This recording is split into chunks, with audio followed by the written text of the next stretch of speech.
I invite you to close your eyes. Imagine standing on a construction site. Workers build, managers operate, and trucks deliver material. You can open your eyes now. You're not on a construction site anymore. You are inside a healthy human cell.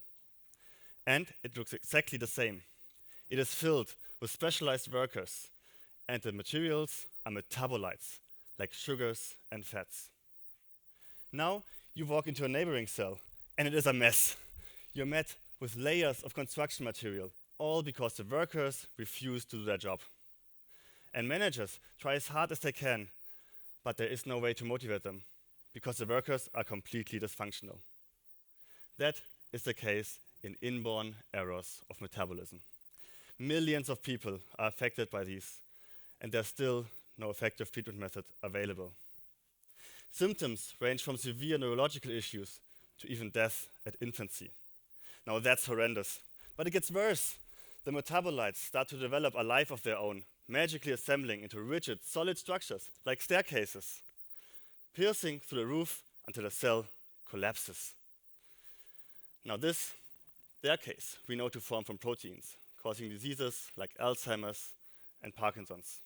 However, in inborn errors of metabolism, it is the tiny metabolites like sugars and fats forming these toxic structures.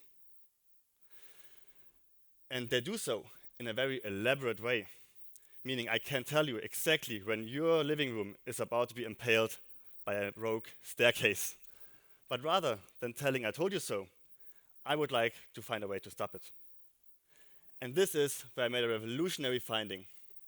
Turned out that the chaperones, the managers, are getting their own hands dirty. So instead of only trying to fix the lazy workers, they grab on to the staircases and tear them down. Now that's not just good management. This is also a case for a cure. Because instead of trying to fix the missing worker, we can use these super managers tearing down all the staircases.